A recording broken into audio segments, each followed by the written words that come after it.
तो एपिसोड 13 की शुरुआत अगले दिन सुबह से होती है। सियो रियू को देखे जा रहा था क्योंकि उसे बिलीव नहीं हो रहा था कि दोनों अब साथ हैं। उसे अब भी ये सपना जैसा लग रहा था। तो रियो उसके सर पे फिंगर फ्लिक मारती है एंड कहती कि ये सच है। देन रियो उसे अपने फीलिंगलेस बहुत स्पेशल सा कुछ फील हो रहा है। सियो कहता है यही तो प्यार है। री कहती है इसे प्यार कहना जल्दबाजी होगी और वैसे ये प्यार वर्ड मुझे कभी कभी क्रिंज लगता है और थोड़ा embarrassment and a woman too. तुम्हारे लिए मेरा प्यार अलग अलग टाइम पे अलग रहा होगा पर कभी ऐसा टाइम नहीं रहा जब मुझे तुमसे प्यार नहीं था। तभी इन्हें रियो के मॉम डैड की आवाज सुनाई देती है जो लोग बाहर से थोड़ा बहस करते हुए आ रहे थे, इसलिए इनके गेट खोलने से पहले दोनों जल्दी से कॉमिक्स उठाकर हॉल में आ जाते हैं। आते ही सिंग उनसे पूछता है कि आंटी आप लोगों का ट्रिप कैसा था। कि मॉम डैड उन्हें देखकर हैरान होते हैं और फिर उन्हें कहते हैं कि तुम दोनों थोड़े ज्यादा ही बड़े नहीं हो गए हो ऐसे कॉमिक्स पढ़ने के लिए। वो भी सुबह सुबह। रियो के डैड पूछते हैं सियो तुम भी ये रोमांटिक कॉमिक्स पढ़ते हो। तभी रियो की मॉम की नजर सियो की शर्ट पे पड़ती है तो उसे कहती तुमने एक बटन मिस कर दिया। जसन रियो और सिंग नर्वस होने लगते हैं और मम उसे कहती कि क्या तुम बच्चे हो जो बटन सही से नहीं लगा सकते। सिंग चैन की सांस लेते हुए कहता है कि हाँ शायद वो गलती से हो गया होगा। तो रिव की मम उसे अपने मॉम डैड को बुलाकर लाने के लिए कहती है साथ में खाना खाने के लिए। तो दोनों के पेरेंट्स आ जाते हैं। ये लोग उनसे ट्रिप के बारे में पूछते हैं। सियो के डैड कहते हैं कि बहुत ही अच्छा था, क्यों ना अगली बार तुम दोनों भी हमारे साथ चलो। री की मम कहती है अकेले इन दोनों को क्यों, पहले इनकी फैमिली तो बन जाए। जो सुन ये लोग तो शॉक्ड हो जाते हैं। सियो की मॉम समझाते हुए कहती कि पहले इनकी शादी हो जाए फिर हम सब साथ में चलेंगे। जोसन अगेन ये लोग शॉक्ड होते हैं। तो रिक मॉम कहती कि मैंने और हेसुक ने इन दोनों के लिए लाइफ पार्टनर्स ढूंढने का डिसाइड किया है। जोसन सेओ कहता है कि मुझे नहीं लगता कोई रियू से शादी करेगा। जोसन दोनों की मम्मी यहाँ उसे डांटने लग जाती है। सेओ उन्हें समझाने जाता है पर रियू कहती है वैसे भी कोई भी लड़की सिंग को भी पसंद नहीं करेगी। दोनों के मॉम डैड उनसे कहने लग जाते हैं कि आखिर कैसी बात कर रहे हो तुम दोनों। यू कहती हमारा कोई गलत मतलब नहीं था, हम दोनों तो ऐसे ही है, एक दूसरे का मजाक उड़ाते रहते हैं। सियोन कहता हाँ बचपन से ही तो हम दोनों एक दूसरे को परेशान करते आए हैं और अब भी बस वही कर रहे थे। तो दोनों जल्दी से खाना निपटा कर रिया के रूम में आ जाते हैं। रिया कहती क्यों ना हम अच्छे से प्रैक्टिस कर ले, इनके सामने क्या बात करनी है ताकि हमें ऐसी प्रॉब्लम ना हो। सियो कहता है इससे अच्छा हम ऑनेस्टली जाकर वो बता देते हैं कि हम दोनों डेट कर रहे हैं। टीव कहती है नहीं कर सकते, अभी सही टाइम नहीं है, अभी तो मेरी एंगेजमेंट कैंसिल हुई। यंजन को गए हुए भी ज्यादा दिन नहीं हुए, इसलिए अगर हमने अभी उन्हें हमारे बारे में बताया तो उन्हें लगेगा कि मैं हमारे बारे में सीरियस नहीं हूँ। यंग मुस्कुराते हुए कहता है कि इसका मतलब तुम्हारे दिल में मेरे लिए बहुत ज्यादा ही सीरियस फीलिंग है। टीव कहती है मजाक मत करो। सियोन कहता है डोंट वरी, मैं सबको अच्छे से सब कुछ समझा दूंगा। रीव कहती है नहीं, इसके बाद सब कुछ बहुत अनकंफर्टेबल हो जाएगा। सोचो अगर हमारे पेरेंट्स को हमारे डेटिंग के बारे में पता चल गया तो फिर क्या तुम मेरे रूम में ऐसे ही आ सकते हो ना? मैं तुम्हारे रूम में जा सकती हूँ क्योंकि फिर मेरे पेरेंट्स हजारों सवाल करेंगे, क्यों मिलना है, किस लिए मिलना है, हमारे हर कदम पे वो लोग नजर रखेंगे और मेरे लिए तो कर्फ्यू लग जाएगा ना हम अपने नेबरहुड में साथ में घूम सकेंगे क्योंकि हमेशा उनकी नजरें हम पे ही रहेगी। इसलिए अगर हमने अभी बताया तो सब लोग हम पे बच्चों की तरह निगरानी रखेगी। जो सुन सियो कहता है कि तब तो बिल्कुल नहीं बताना है और ध्यान रखे ताकि उन्हें हम पे शक ना हो और हम कभी पकड़े ना जाए। जो सुन रही वो बहुत खुश होती है। तो दोनों हैप्पी छुट्टी लेकर घूमने जाते हैं, साथ में बहुत सारा टाइम स्पेंड करते हैं। इस बार कपल्स की तरह मूवीज देखते हैं और साथ में बहुत सारी गेम्स एंजॉय करते हैं। रगजन का बिजनेस बिल्कुल भी सही नहीं चल रहा था क्योंकि उसकी प्रोटीन पाउडर की सेलिंग नहीं हो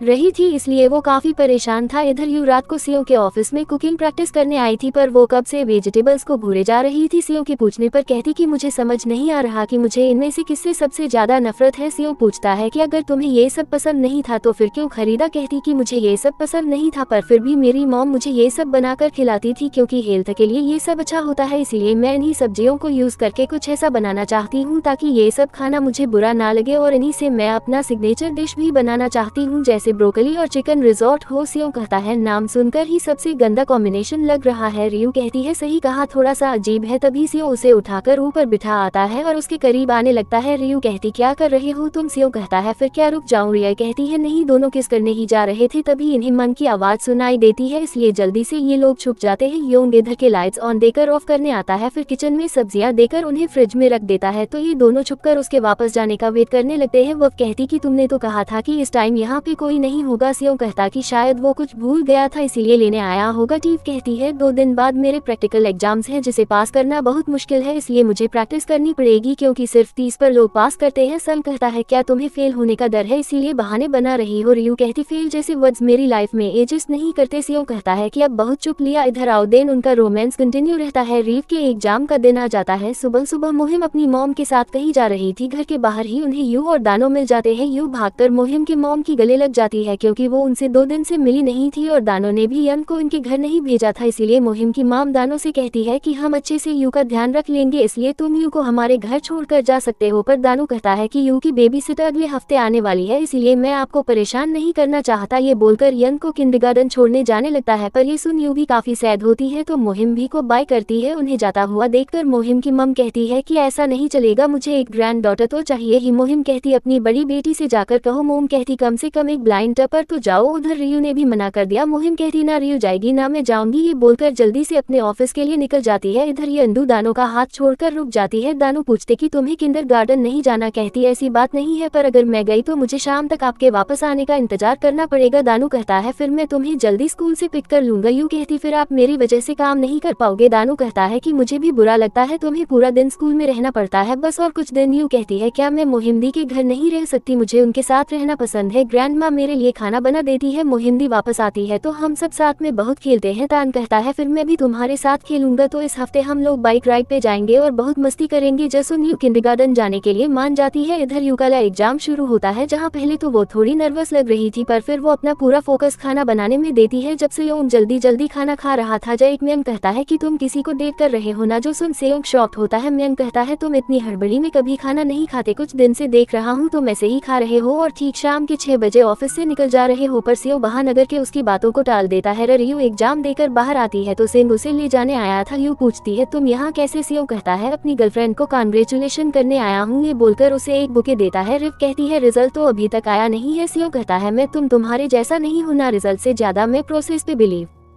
करती। कहती है तुम थोड़ी ज्यादा ही नॉटी हो गए हो। सन कहता है मैं तुम्हारे बॉयफ्रेंड मोड में आ रहा हूँ।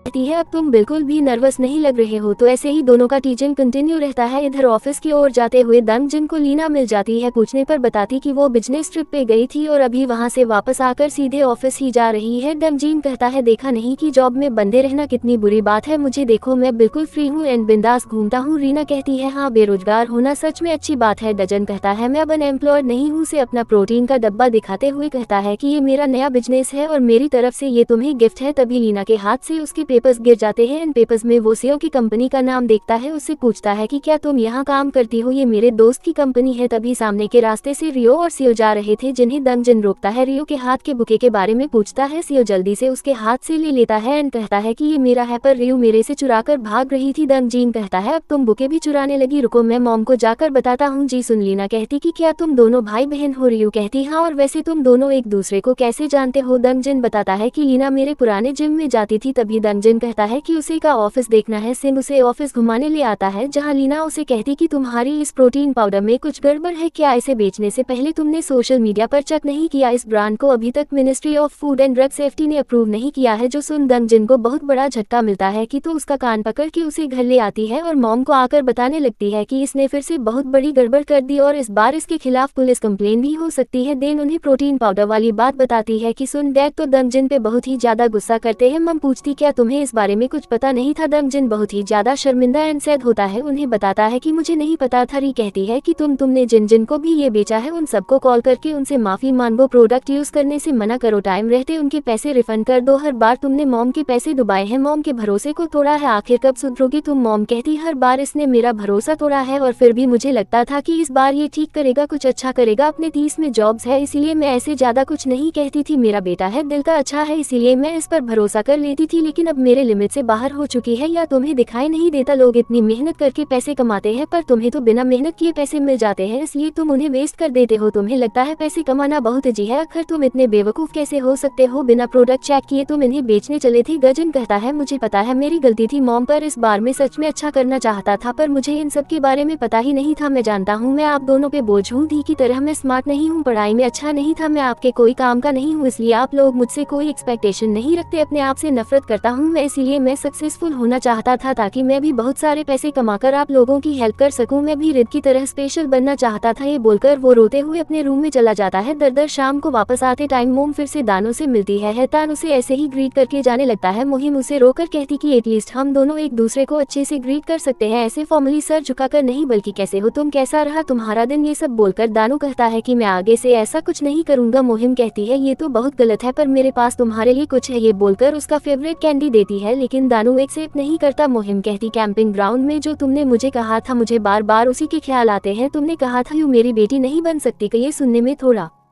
ऑकवर्ड नहीं लगा? मैंने कहा था मैं तुम्हें पसंद करती हूँ, पर तुमने कहा कि ऐसा नहीं हो सकता। पर तुमने ये नहीं कहा था कि तुम मुझे पसंद नहीं करते। कभी दानू कह देता है कि मैं तुम्हें पसंद नहीं करता, तुमने सिर्फ मुझे आई लाइक यू कहा था, इसलिए मैं तुम पर ज्यादा हार्श नहीं होना चाहता था, इसलिए उस दिन मैंने वैसा कहा। मुहिम कहती फिर उस दिन तुमने मेरे लिए इतना सारा मेडिसिन क्यों लाया था? क्या वो मेरे लिए तुम्हारी फिक्र नहीं थी? दानू कहता है तुमने कुछ ज्यादा ही सोच लिया, वो बस मेडिसिन थी और कुछ नहीं। जो सुन मुहिम काफी सैड भी थी एंड एम्बेरेस भी थी। वो हंसते हुए कहती कि तो ऐसी बात थी, फिर भी तुम ये कैंडी एक्सेप्ट कर लो, क्योंकि मैं बहुत एम्बेरेस्ड हूँ। वैसे मैं भूल ही गई थी कि हम दोनों एक ही रास्ते जा रहे हैं, इसलिए मैं चली जाती हूँ, तुम थोड़ा बाद में आना। ये बोलकर मुहिम दुखी होकर चली जाती है। नो भी उसे देखते हुए काफी सैड लग रहा था। इसी के साथ एपिसोड 13 के पार्ट 1 का एंड यहीं पे होता है। जल्दी ही मिलते हैं इसके अगले पार्ट में। तब तक के लिए वीडियो पसंद आए तो वीडियो को लाइक कर देना, चैनल पर पहली बार आए तो do subscribe and hit the bell icon.